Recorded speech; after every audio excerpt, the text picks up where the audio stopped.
Congratulations to India, एक बार फिर से उन्होंने वर्ल्ड कप जीता, 2024 का भी जीता और आज फिर एक दफा फिर से उन्होंने जो है टाइटल हासिल किया है और ट्रॉफी को लिफ्ट किया है and full credit to them. जिस तरह से उन्होंने अपना सफर यहाँ तक वो पहुंचे, फाइनल तक मैचेस जीत के, एक ही मैच हारे साउथ अफ्रीका के against, they were clearly the far superior team. मेरे साथ मौजूद है सिकंदर बख्त। सिकंदर, वन साइडेड गेम होगी लेकिन India the deserving winners, considering जिस किस्म की हमने उनकी क्रिकेट देखी है थ्रू आउट द टूर्नामेंट, बहुत ही जबरदस्त खेले। हाँ, वो बहुत अच्छा खेले और मैच तो हुआ ही नहीं आज, बिल्कुल भी वन साइडेड हुआ। जिस तरह न्यूजीलैंड ने फेवरेट साउथ अफ्रीका को खड़ा नहीं होने दिया, आज इंडिया ने न्यूजीलैंड को खड़ा नहीं होने दिया और एक बार फिर वही हुआ कि जो एक्सपेक्टेड था कि वो जो टीम जिसके हम बारे में बात करते हैं कि मेथड है और सिस्टम है, प्रैक्टिस है, वो बिल्कुल ही आज विदाउट फ्यूल दिखे। बिल्कुल, प्रोसेस की आपने बात की, सिस्टम की बात की, तो सिस्टम ही उनका आज नजर आया। पूछते हैं अपने पैनलिस्ट से उनका क्या ख्याल है सिस्टम के बारे में, इस जीत के बारे में। हमारे साथ मौजूद है Saqlain Mushtaq, Shoaib Akhtar, Sana Mir, Mohammad Hafeez and Umar Gul for the last time here on Game On है for this tournament. Shoaib, India ने साबित किया है कि व्हाइट बॉल में कोई करीब भी नहीं है उनके, कंसिडरिंग आप देख लें पिछला वर्ल्ड कप जीतना, चैंपियंस ट्रॉफी भी जीतना, उसके अलावा अंडर 19 विमेंस टीम भी जो है उनकी जीती है। इसके अलावा और भी जितने भी, हम हर लेवल की मैं बात कर रही हूँ, वाइट बॉल सुप्रेमेसी शायद एक ज़माने में ऑस्ट्रेलिया की होती थी 90s में, जब पाकिस्तान आपने भी उस टाइम पे खेला हुआ है। कैसे देखते हैं इस विक्ट्री को? आई थिंक दो तीन चीज़ें ज़रूर कहूँगा इंडिया के बारे में कि पहले तो उनकी पॉलिसी जीत गई, फिर उनका सिस्टम जीत गया, मोस्ट इंपॉर्टेंट उनका मेरिट जीत गया। ये भी हो सकता था कि पैसे का मसरफ सही जगह ना होता। क्या रणजी की ट्रॉफी के खेलने वाले बच्चे पैसे नहीं कमा रहे?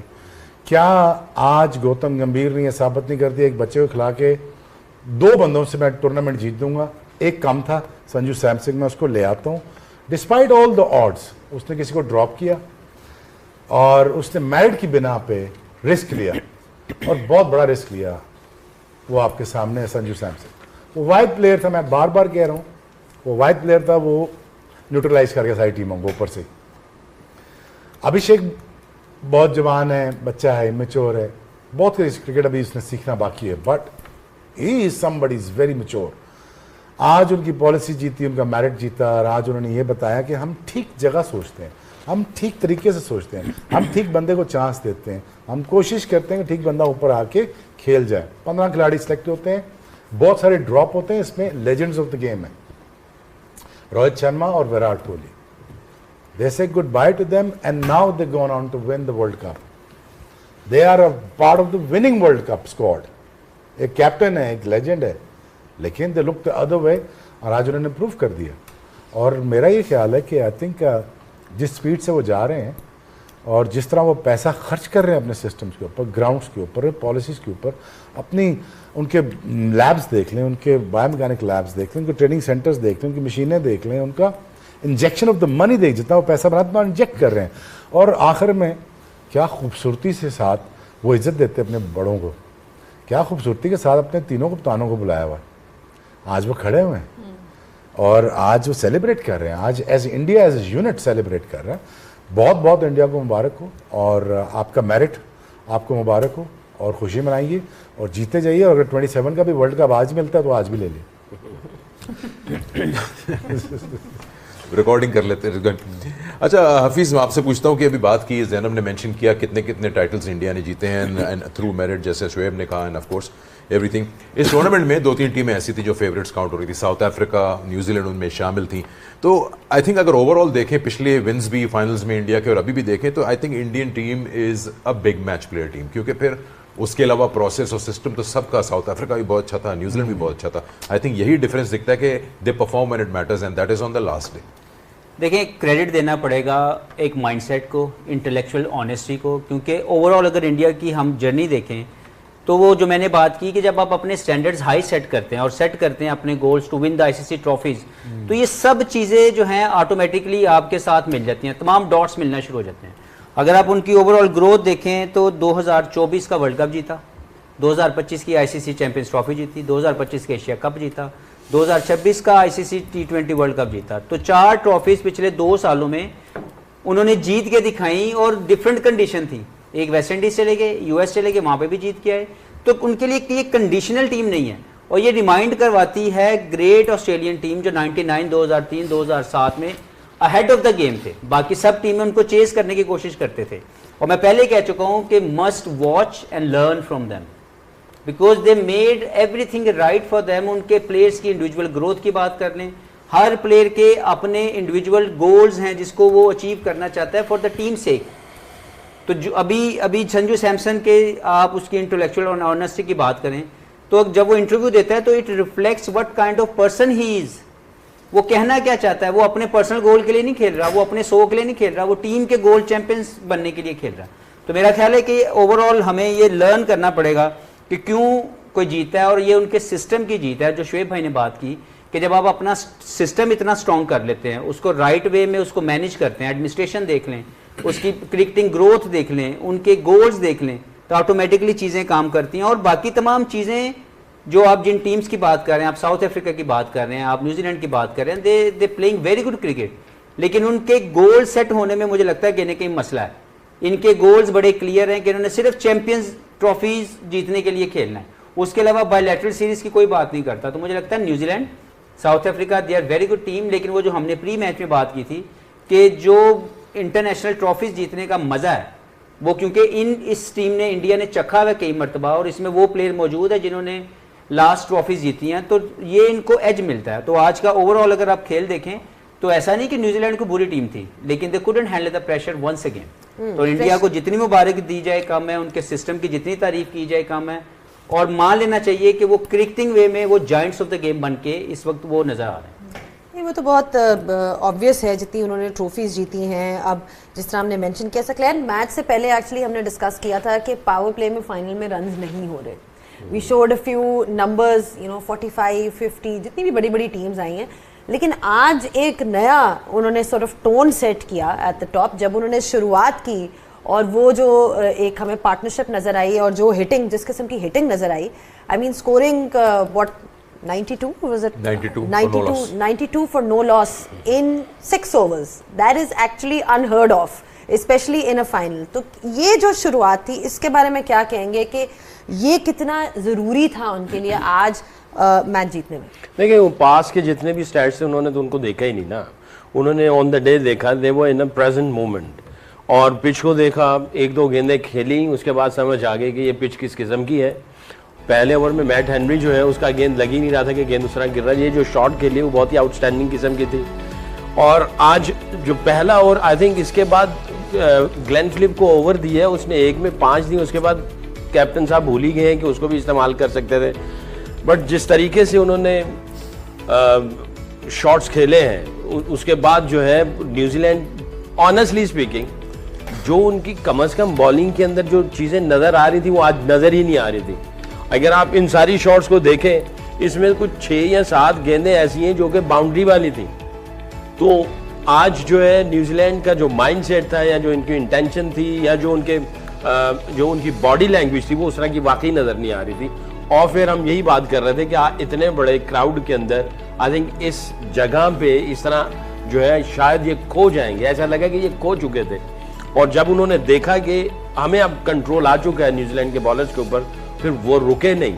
पार स्कोर की बात थी कि 190, 180 है, फाइनल है, पावर प्ले में इतना ज़्यादा नहीं कर पा रहे, पिछले जो ट्रैक रिकॉर्ड मिल रहे हैं, बट उन्होंने प्रेजेंट मोमेंट में जो पिच को, उसकी कंडीशन और न्यूजीलैंड बॉलरों की सिचुएशन और उनकी कंडीशन देखी कि ये इस वक्त बिल्कुल आमते कामते बॉलिंग कर रहे हैं, और उनको बहुत सारे बाउंड्रीज वाले गेंद भी दिए गए, मगर उन्होंने रुथलेस अप्रोच रखी, एग्रेसिव क्रिकेट खेली, और न्यूजीलैंड को कहीं पे भी एक हल्की सी भी स्निफ नहीं दी, और कंट्रोल करते करते करते जो है वो 255 तक लेके चले गए। अभी हमने एक ग्राफिक देखा, 200 समथिंग 55 रन बनाए। अगर इनका जर्नी देखें सुपर 8 से यहाँ फाइनल तक का, तो इनको एक झटका मिला था साउथ अफ्रीका के खिलाफ, 111 रन बना पाए, हार गए थे वो मैच। उसके बाद से मैं ऐसे ही देख रहा था कि उसके अगले मैच में जिम्बाब्वे को 255 मारे बैटिंग फर्स्ट, उसके बाद इन्होंने वेस्ट इंडीज को 199 चेज करते हुए, इंग्लैंड को 253 और आज 256, 1000 रन बनाए हैं इन्होंने 4 मैचेस में।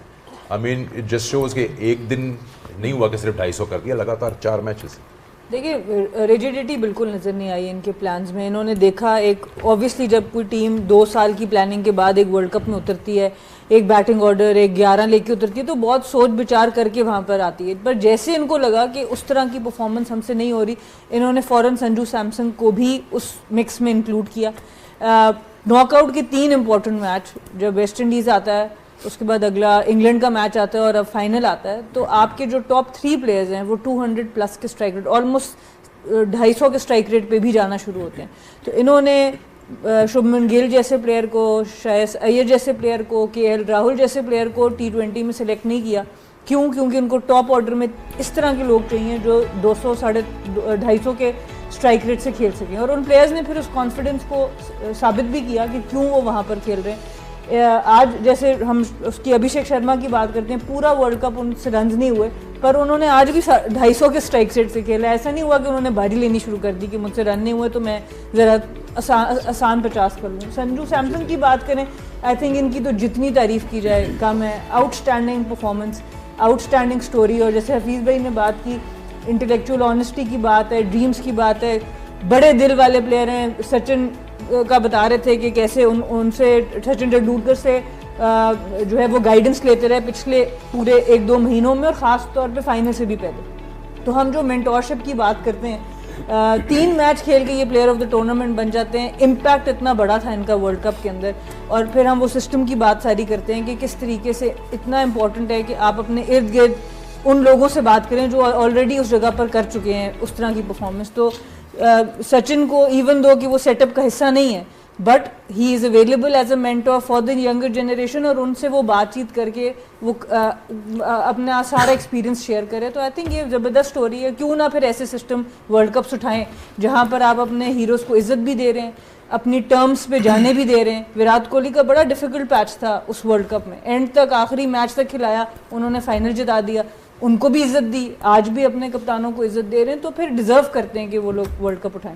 अच्छा Umar, bowling wise as well अगर इंडिया की बात की जाए तो Jasprit Bumrah was the star of the tournament and he is always featured as the star. जब भी इंडिया ने कोई ट्रॉफी जीती है, जब भी कोई टूर्नामेंट जीता है, तो उनको हमेशा हम देखते हैं कि he is at the forefront of things, मतलब हर चीज़ में वो आगे होते हैं। जब भी उनको बॉल दिया जाता है वो विकेट लेके देते हैं।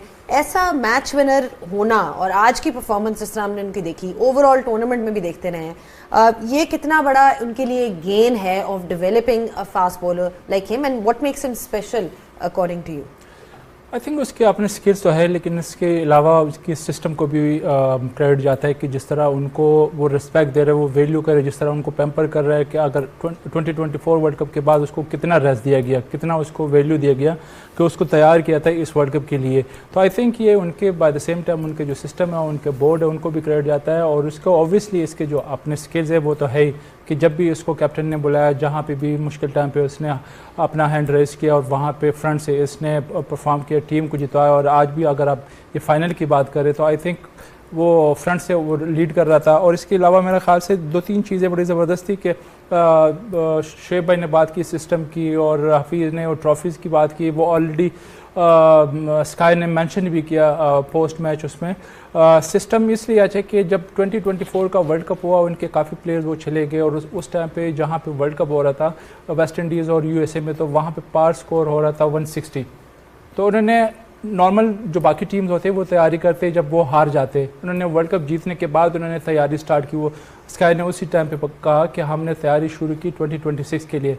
तो इनको पता था कि कहाँ पे मैचेस हो रहे, यहाँ पे इंडिया में हो रहे, श्रीलंका में हो रहे, तो यहाँ पे जो पार स्कोर होगा वो 200 भी समटाइम आपको कम लगता है, क्योंकि लास्ट जो मैच था इनका अगेंस्ट इंग्लैंड, इवन वो 250 वो चेज़ हो रहा था। लेकिन इन्होंने सिस्टम वहाँ से तैयारी की, अपनी प्रिपरेशन स्टार्ट की, इनका विजन था, एक प्लान था, उसके तहत इम्पैक्टफुल प्लेयर लेके आए, जिसमें सना ने भी मेंशन किया कि जसवाल को ड्रॉप किया, कि राहुल को, शुभमन गिल को।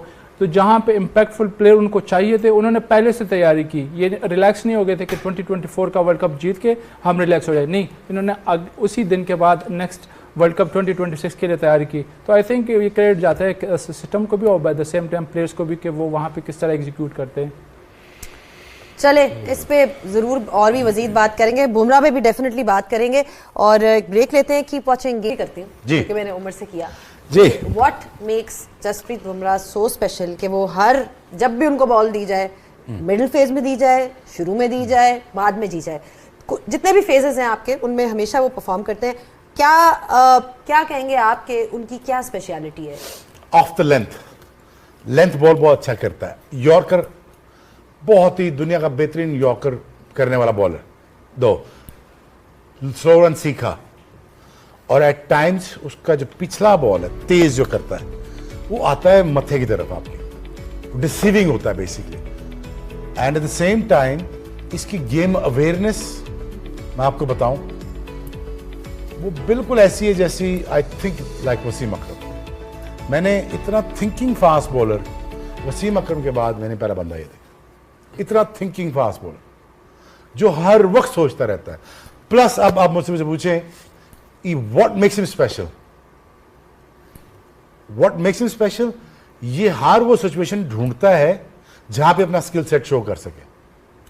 हर वो मुश्किल सिचुएशन ढूंढता है जहां पे मैं हाथ खड़ा करके कहूं यार मेरी स्किल सेट का इम्तिहान है, मैं इसको डिस्प्ले करता हूं। अब मैं यहां पे आपको करके दिखाऊंगा। कितना अरसा हो गया कि पहला टूर्नामेंट है, कोई 9 साल से ये लगातार कर रहा है, और एट द सेम टाइम अगर उसकी फिटनेस का लेवल देखा जाए, वो टेस्ट मैच में अपनी बैक तोड़वा के आ गया, लेकिन इंडिया को नीचे नहीं लगने दिया टेस्ट मैचेस में। याद आपको ऑस्ट्रेलिया में यहां पे आ गया, किसी सिचुएशन ने कहा कि मेरी हैमस्ट्रिंग गई, मेरा काफ गया, मेरा गोडा गया, मेरी बैक उड़ जाएगी। सच ऑनेस्ट फास्ट बॉलर, एंड इसकी गेम अवेयरनेस इतनी ज्यादा है और इसके स्किल सेट को इतना बैक करता है कि वो अनप्लेबल बन जाता है। अब यहां से is a go to man for India. मेरी जिस परेशानी का मकसद ये है कि जसप्रीत बुमराह के बाद कौन है, जसप्रीत के साथ दूसरा एंड खाली हमेशा रहता है। इमेजिन करें Jasprit Bumrah with another as good as probably half of this fast bowler can do wonders for India. India needs to look another fast bowler along with his workload. जब ये कर लें, और आपको पांचवा बॉलर चाहिए, लेकिन but this guy is as Suryakumar Yadav said is a national treasure, there is no question about it. Workload management की इन्होंने बात की, तो अगेन वही एज अ कोचिंग एस्पेक्ट कि इनकी इंजरी हुई, रिहैब पे आए, उसके बाद इंडिया ने इनको हर मैच में नहीं रखा। उन्होंने पिक एंड चूज़ किया, वर्ल्ड इवेंट्स में इनको खिलाते हैं, सर्टन टेस्ट मैचेस या बायलैटरल में ये रेगुलर फीचर नहीं होते। And that is of course something that I think the system understood कि इनको यूज़ कितना करना, वरना ओवर यूज़ हो गए तो फिर तो थैंक यू हो जाएंगे। कॉमन सेंस है यार, जब आपको पता है कि आपके पास इतना स्किलफुल बॉलर है जो कि उसकी जिसकी सोच है दुनिया की उस तरह की सोच ही नहीं है, जिस तरह का उसके पास स्किल सेट है दुनिया के पास उस तरह का स्किल सेट नहीं है, जिस तरह का उसके पास बिलीफ है किसी और के पास ऐसा बिलीफ नहीं है, ये अकेला मैच को एक साइड पे कर सकता है, तो उसकी फिर लुक आफ्टर भी उस तरह की जाती है ना। और उन्होंने करके दिखाई और वो कर रहे हैं, और जाहिर है वो खुद भी ऑनेस्ट है, उसको भी पता है अपनी वैल्यू का, उसको अपनी वर्थ का पता है। बाज ऐसे बॉलर होते हैं जिनको अपनी वर्थ का पता नहीं होता और वो अंडर अचीवर ही रहते हैं। इसको अपनी वर्थ का पता है, इसीलिए दुनिया को बता रहे हैं और वो कर भी रहा है। और मैं ये समझता हूँ कि ये सबसे ज़्यादा इंपॉर्टेंट चीज़ है। गुल ने भी अभी मेंशन किया कि उनके सिस्टम ने उसको कितना लुक आफ्टर किया। आई थिंक शोएब अख्तर ने ब्यूटीफुली एक्सप्लेन अबाउट बुमराह कि उसके अंदर क्या क्या क्वालिटीज़ हैं। बट अगेन गुल की जो बात है ये भी बहुत पावरफुल है अगर सिस्टम साथ में। मैं ये समझता हूँ कि अगर शोएब अख्तर को हम सही इस्तेमाल करते तो ये 3-4 साल और आगे जा सकता था और कई वंडर्स कर सकता था पाकिस्तान के लिए। हमारे कई ऐसे खिलाड़ी ऐसे थे, अगर हम उनको लुक आफ्टर कर लेते। यॉर्कर मारना बहुत जोर लगता है, अगर आप 6 गेंद कर ले लेंथ के ऊपर, एक यॉर्कर मारेंगे उतनी एनर्जी एक यॉर्कर ले जाएगा। मैं वैसे बता रहा हूँ, ये बताएगा, ये आपको एक्सप्लेन करेगा। एक बाउंसर मारना है वेरी वेल डायरेक्टेड, जिसमें आपने 100% अपनी एनर्जी लगानी है। एक बाउंसर मारने का 3 ओवर का स्पेल उतनी एनर्जी जो है ना उसकी लग जाती है उसके ऊपर। तो और प्रेशर सिचुएशन में आना तो लोड और ज्यादा बढ़ जाता है। तो जिस तरीके से इसकी लुक आफ्टर की गई है, बैक इंजरी छोटी इंजरी नहीं होती है, लोगों के कैरियर खत्म हो जाते हैं। मैंने कोई 500 ऐसे फास्ट बॉलरों को देखा है इंग्लैंड के अंदर कि जिनकी बैक इंजरी आई, उनकी क्रिकेट खत्म हो गई, उसके बाद वापस नहीं आ पाए। तो सिस्टम ने कितने अच्छे तरीके से उसको लुक आफ्टर किया, उनको पता था। आई थिंक प्रॉब्ली इसकी मेंटल असेसमेंट इन्होंने की हुई थी कि इसका दिमाग कितना टॉप क्लास का है, इसका जिगरा कितना बड़ा है, इसके अंदर स्किल्स कितनी ज्यादा है। तो पूरे सिस्टम ने इसको बैक किया और बैक करने के बाद जो है आज बुमराह आपके सामने है। आई थिंक हफीज की बात पे यहाँ कहूँ, हमें सीखना चाहिए। हम क्रिकेट देखते हैं, हमें सीखना चाहिए, एज ए ऑर्गेनाइजेशन सीखना चाहिए, एज ए सिस्टम सीखना चाहिए, एज ए प्लेयर भी सीखना चाहिए। और बहुत सारी चीजें सीखने को हैं। अगर सीखना चाहें तो। चले हाँ नहीं, मैं वही बात हो रही थी कि फिर शाहीन आफरीदी के केस में क्या हुआ? आप उस वक्त कोच थे, हमने वर्ल्ड कप खिला दिया शाहीन को, उसकी नी इंजरी थी, आपने इस पे कुछ रेज किया होगा पॉइंट के? जी, मैं ये समझता हूँ आज इस प्रोग्राम के तवस्सुल से जब भी कोई सीरीज होती है या वर्ल्ड कप होता है, मेगा इवेंट्स होती हैं, खुदारा हेड कोच की जो रिपोर्ट होती है ना आफ्टर द टूर्नामेंट, उसको पढ़ना चाहिए, एक्नॉलेज करना चाहिए, फिर पूरे स्पोर्ट्स स्टाफ को बिठा के उसके ऊपर बात करनी चाहिए, क्योंकि बहुत सारी उसके अंदर इंफॉर्मेशंस होती हैं और फिर वो आपको आगे मूव फॉरवर्ड करते हुए बहुत फ़ायदा देती हैं। शाहीन की इंजरी हुई, ये बाकी जो टूर्नामेंट्स हुए, बहुत सारी रिपोर्ट्स इनके पास आती हैं। मैंने आज तक कोई मीटिंग अटेंड नहीं की है, जितनी भी रिपोर्ट दी एज ए हेड कोच। हम लोग 2021 का इंडिया को हमने वर्ल्ड कप में मारा था, एशिया कप में भी मारा था हमने, इंडिया बाहर हो गई थी एशिया कप से भी, वर्ल्ड कप में भी। 2022 वर्ल्ड कप हम फाइनल खेले थे, ये 2 रिपोर्टें मैंने भी दी थी और भी बहुत सारी सीरीज की रिपोर्ट्स गई थी। तो आपकी असेसमेंट में वो मैच उस रिपोर्ट में, हाँ नहीं, मैं आपको बताऊं, उस रिपोर्ट में आप हर किस्म की रिपोर्ट देते हो कि आपका मेडिकल स्टाफ कैसा काम कर रहा है, उसकी जो इंजरी हुई उसके बाद जो ट्रीटमेंट हुई उसके बाद, आई थिंक दुख होता है ये सारी बातें करते हुए, आप नहीं लुक आफ्टर करते उससे। चल ठीक, एक तो शाहीन को देख लिया, अब हसन को देख लो, उसकी ट्रीटमेंट कहाँ पे हुई? चीदे ने ऑपरेशन किया तो पीटर ने ऑपरेशन किया है। भाई आप ये ट्रीटमेंट में देखो ना कितना बड़ा फर्क आता है। तो ये बहुत सारी चीजें हमें एज ए सिस्टम ये सीखना पड़ेगा, देखना पड़ेगा। आप जाया कर देते हो, आपने जो आपके जो वर्ल्ड क्लास बात में जिन्होंने बनना है, आप उनको तबाह कर देते। हफीज, आपकी क्या राय है ऑन वर्कलोड मैनेजमेंट, प्लेयर को कैसे मैनेज करना है? हम अक्सर देखते हैं कि सिस्टम में जल्दी से प्लेयर जाते हैं, बहुत बड़ी इंजरी होती है, कोई बैक स्ट्रेस फ्रैक्चर हो जाता है, इस तरह की चीज़ें हो जाती है जिसमें बड़ा टाइम लगता है। बुमराह का भी हमने देखा है कि he had really serious injury, जिसके बाद वो वापस आए हैं, बट उनको बड़ा मैनेज किया गया है, हर मैच वो नहीं खेलते। ये कितना ज़रूरी है, या आपने जो टाइम गुजारा विद पाकिस्तान टीम, इस चीज़ को क्या, इसमें क्या पॉलिसीज़ हैं, किस तरह से देखते हैं इसको? देखें, एज ए प्लेयर मैंने अपने साथ बहुत से प्लेयर्स को मेडिकली इंजर्ड होने के बाद वापस ना आते हुए देखा, जिसमें गुल एक बहुत बड़ी मिसाल है। One of the best bowler जो मेरे साथ खेले, जो वाइट बॉल और रेड बॉल क्रिकेट में बहुत से मैच जितवाते थे, जब इनको कुछ इश्यूज़ आए मेडिकली, उसके बाद ये दोबारा वो उमर गुल था ही नहीं, क्योंकि मेडिकली लुक आफ्टर नहीं किया गया। इस तरह मैंने और भी बहुत से केसेस देखे, जैसे ये बात कर रहे हैं।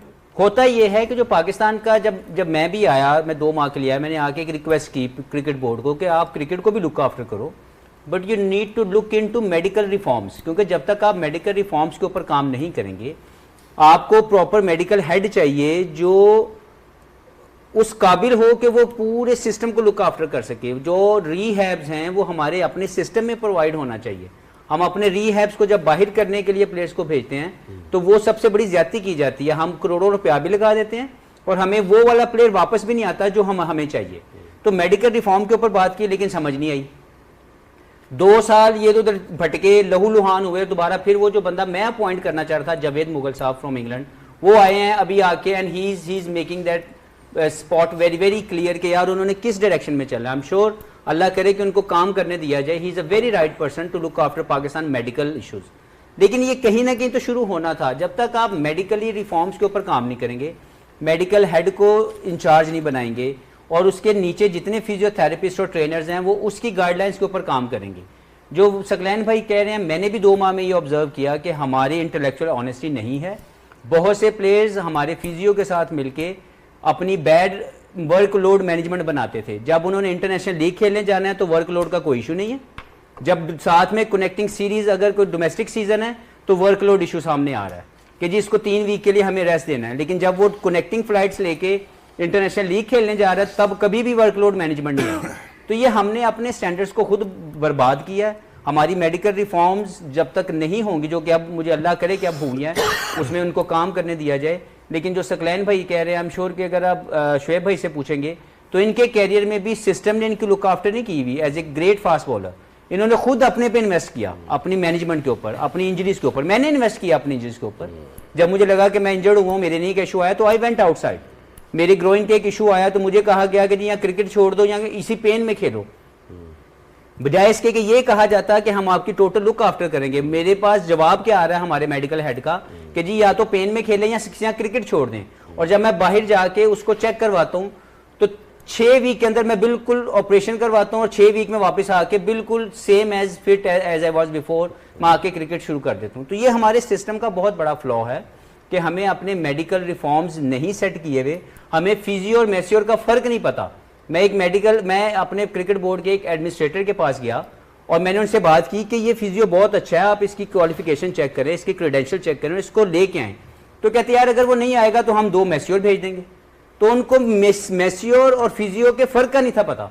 तो जब आप ऐसे बंदे एडमिनिस्ट्रेशन में लाके बिठा देंगे तो कहाँ से मेडिकल रिफॉर्म्स होंगी, कहाँ से गुल जैसा प्लेयर जो है वो दोबारा खड़ा हो जाएगा और आके वही उमर गुल बन जाएगा जो ये 2009, 10, 11 के अंदर मौजूद था।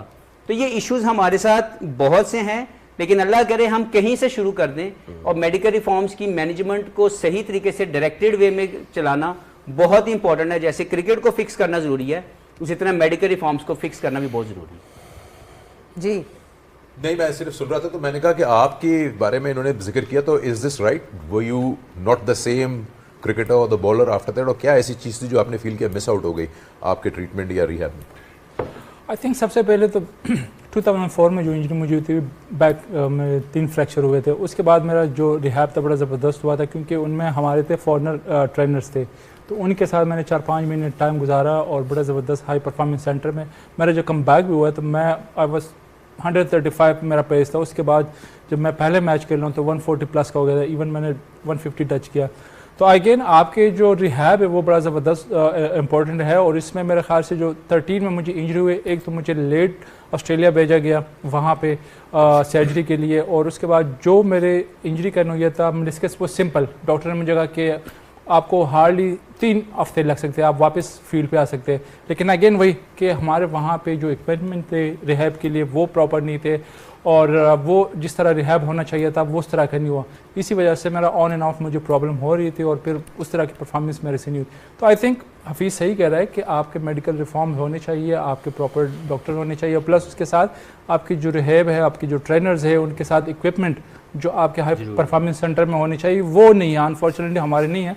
इससे ना सिर्फ आपके क्रिकेट को फ़ायदा हो सकता है, लेकिन हमारे जो बाकी भी जो गेम्स है उनके प्लेयर्स को भी फ़ायदा हो सकता है। इतना बड़ा सेंटर है हमारा वहाँ पे, आई थिंक इनको अभी करना चाहिए, इनको स्टार्ट करना चाहिए। जिस तरह हाफिज़ ने कहा कि जो डॉक्टर अभी आया है वो क्वालिफाइड है, इंग्लैंड से होके आए, तो आई थिंक आई होप कि इससे फायदा हो। वी होप कि मेडिकल प्लेयर अगर इंजर्ड हो जाए तो वो रिहैब करने बाहर नहीं जाता, उनके अपने वहाँ पे तमाम रिहैब सेंटर मौजूद है। तो मेडिकल रिफॉर्म के साथ मेंटल रिफॉर्म्स भी जी इनके साथ मैं ब्रेक लेता हूँ, फिर ब्रेक लेंगे। फाइनल की बात हो रही है, इंडिया जीता है।